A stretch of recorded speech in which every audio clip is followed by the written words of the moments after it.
The warmest embrace doesn't always come from someone who shares our last name. Sometimes the simplest and most transformative gesture comes from unexpected hands, from people who cross our path by chance but stay by choice. We grow up hearing that family is our safe harbor, the place we can always return to. But does that promise hold true for everyone? What happens when the support we hope for doesn't come? When family is distant, absent, or even a source of pain? This video was born from the desire to share real stories of people like you and me who found comfort where they least expected. A caregiver who became a confidant, a neighbor who became like a sister, a group of seniors who discovered the true value of being there for one another. Through these stories, we hope to shift your perspective, to show that there are many kinds of love, many ways to care, and that deep emotional bonds can form outside of blood ties. If you've ever felt alone, despite being surrounded by relatives, if a stranger once supported you in your darkest moment, if you still carry the weight of hoping for something your family never gave you, this video is for you. Here, we don't idealize. We embrace the beauty of human connection in its freest form, the kind that's born from choice, from empathy, from true presence. Stay with us. You just might realize that the family who truly cares can be bigger than you ever imagined. The idealization of family, the weight of expectation. For a long time, we were taught that family is everything, that simply having relatives nearby meant guaranteed support, constant care, and unconditional love. But this idea, repeated like a mantra, often hides a more complex and sometimes painful reality. As we age, this expectation becomes even heavier. We hope our children will be present, that our siblings will stay close, that our grandchildren will make time. And when that doesn't happen, the silence hurts. The absence confuses us. Not because there was no warning, but because there was an invisible promise. Family will be there. Lucy, 74, retired believing she would spend her days surrounded by her children. Separated for many years, she built her life through hard work, giving up countless personal dreams to ensure her 3 sons received a good education. Today, she lives alone. One son lives in another state. The other 2 rarely call. "I'm not angry at them," she says. "I just keep wondering where I went so wrong." That quiet feeling of disappointment is more common than most people realize. And it's often accompanied by guilt. Guilt for asking too much, for feeling sad, for longing for something even when we technically have someone to turn to. But is it really possible to stop expecting something from those who are closest to us? Idealizing family as our only support system can become an emotional trap. It can close us off to other meaningful relationships. It can keep us from recognizing love and care coming from outside because we're too focused on what isn't coming from within. The truth is, no family is perfect. Yes, there are stories of unconditional love between parents and children, but there are also stories of absence, of decades-long conflicts, of relationships that can't bear the weight of caregiving. And all of that is part of life. Acknowledging this reality doesn't mean giving up hope in family ties. On the contrary, it means making space for other forms of affection to exist. It means understanding that, in many cases, what hurts most isn't the lack of care itself, but the persistent belief that it should only come from one place. There's a quiet relief that comes when we let go of that expectation. When we stop demanding love solely from those who share our blood and start valuing the affection that comes from other directions, the kind of love that shows up in a friend's attentive ear, in the kindness of a neighbor who knocks on the door, in the care of someone with no obligation, but who chooses to be there. That's when a new way of seeing begins to take shape. The understanding that support can come from where you least expect it. But for that to happen, we first have to let go of the myth that family by itself is enough. When affection comes from outside, starting to see differently. Letting go of the idea that care must come exclusively from family is, for many, the first step toward a new kind of emotional freedom. But this shift isn't always a conscious one. Sometimes it begins with a small, almost invisible gesture coming from the outside. Anthony, 81, has lived alone since his wife passed away. His children live far away, caught up in their own routines. For a long time, he withdrew, trying not to bother anyone. Until one day, after he didn't come out to pick up the newspaper as usual, his neighbor Anne rang his doorbell. He had a high fever and was dehydrated.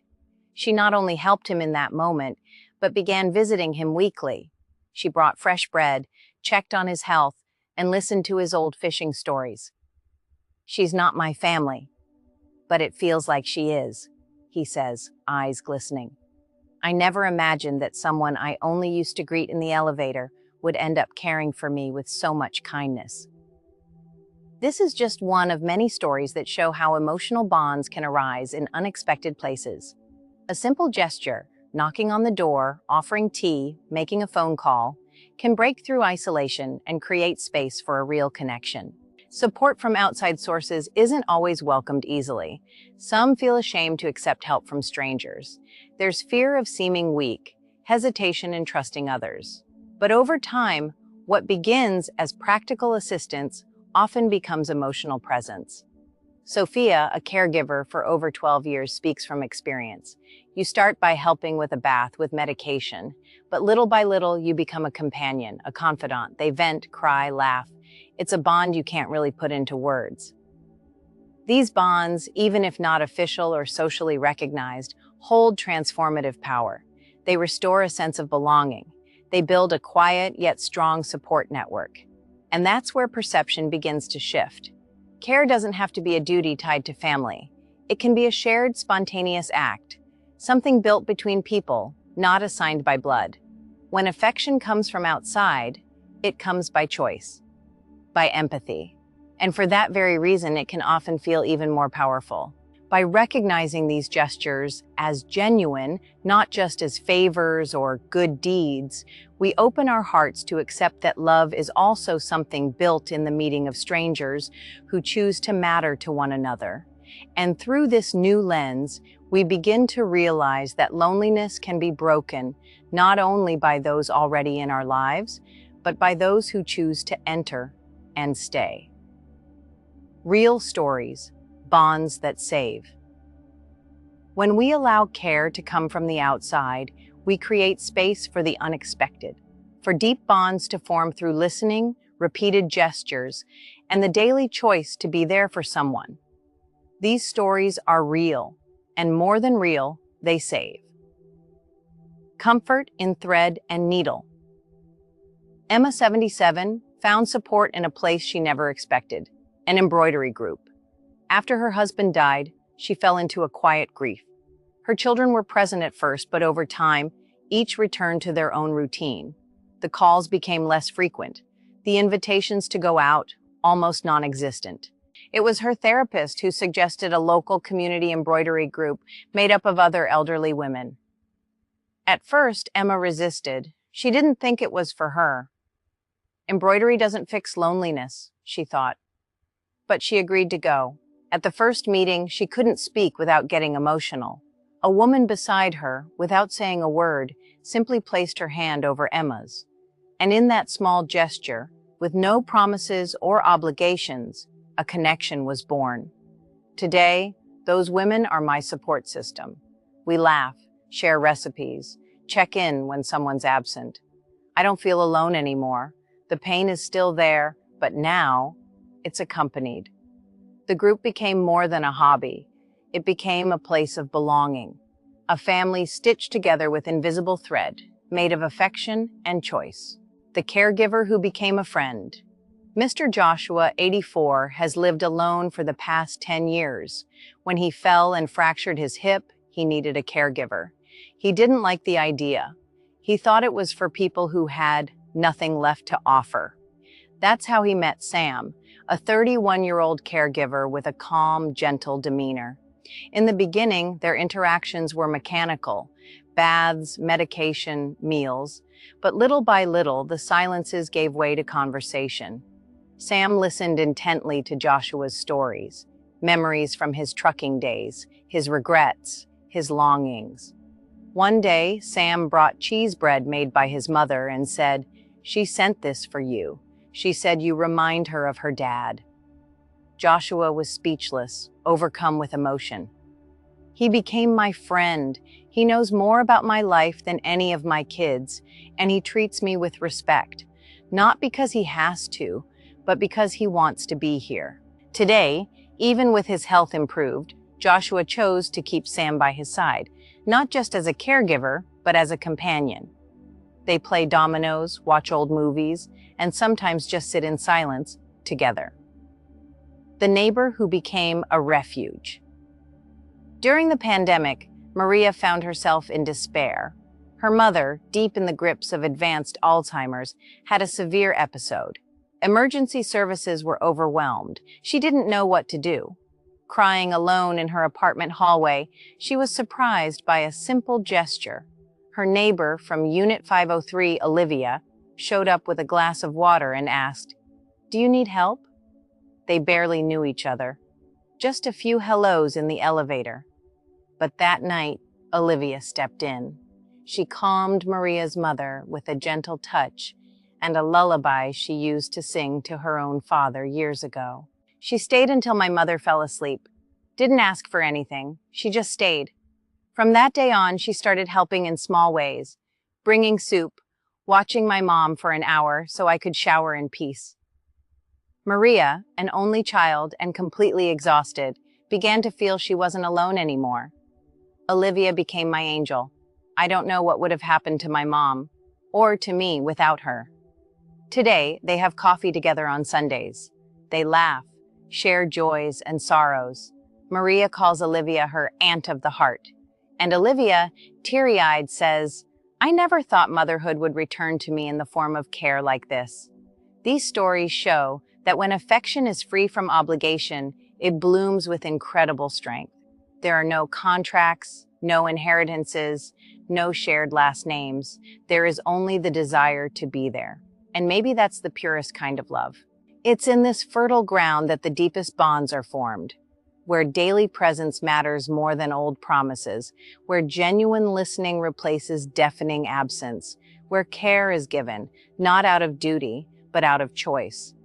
Sometimes family is simply where love shows up. It can be formed in a craft circle, in a stairwell, or in the gentle hands of a stranger.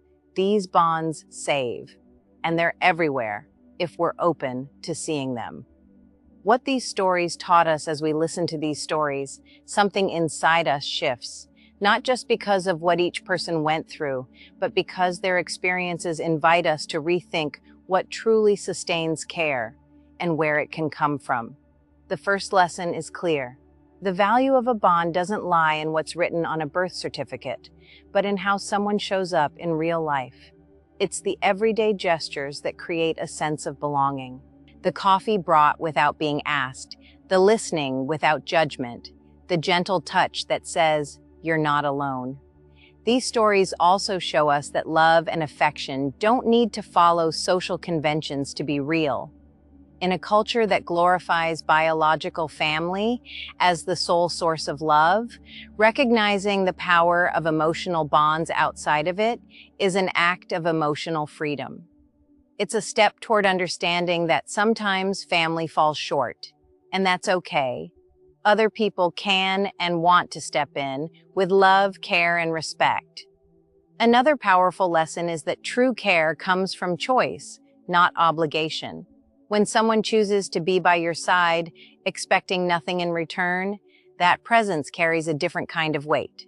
It's affection in its purest form, not because they have to, but because they want to. And that kind of love can be more healing than words. There's also a quiet call for reciprocity. To care and to be cared for are deeply human acts. And when we allow these bonds to form outside the walls of traditional family, we discover new ways to connect with the world, more open, more generous, more possible. Finally, perhaps the greatest lesson is this: we are not limited to the network of affection we were born into. We can build new ones, and often these new networks hold us up even more firmly than the ones we were taught to rely on. These stories are real, and in hearing them, we may begin to ask ourselves, who are the people who have embraced me without any obligation, and to whom can I offer that same kind of care? What if you're alone right now? Maybe while listening to these stories, you felt a tightness in your chest. Maybe your reality looks nothing like the ones you've heard. You look around and see only silence. No embroidery group, no nearby caregiver, no trustworthy neighbor. And then the question arises, what about me? What if I'm alone right now? The first thing that must be said clearly is this: you are not wrong for needing support. Needing company, someone to listen, someone who cares, that's human. It's not weakness, it's not failure, and it's not too late to build that. The truth is, a support network isn't always already there, but it can be created, little by little. Maybe the first step is closer than you think. A community center in your neighborhood, a local senior group, a church gathering, a neighbor you always greet but have never invited in for coffee. Sometimes it all starts with a slightly longer good morning. There are also organized resources that can help: emotional support groups, senior meetups, volunteer programs that connect people who give and those who need care. Many of these spaces welcome with warmth and without judgment. And if leaving the house or socializing feels too hard right now, start another way: a phone call, a message, a request for help. Taking that step takes courage, but it can open doors that feel locked today. You deserve to be cared for, and yes, that care can come from outside your family, from people you may not even know yet, but who are willing to walk alongside you. Don't isolate yourself in the absence. Broaden your reach. Affection can also be built, and it's waiting for you, just outside the walls of loneliness. A new perspective on care and belonging. Care is more than obligation. It's presence. It's choice. It's the act of someone staying, even when they owe you nothing. The stories you've heard here show that the strongest bonds don't always come from blood, but from listening, from touch, from the willingness to simply be there. Family, in its broadest and truest sense, can be the network we build throughout life, made of people who choose to walk beside us. If you've already found this kind of affection outside your family, treasure it. If you haven't found it yet, know this: it exists, and it can appear when you least expect it. We are not truly alone when we recognize that love can come from beyond our family ties. And sometimes it's exactly that unexpected love that restores our hope. Maybe the most beautiful kind of bond is the one that wasn't expected, but came and stayed.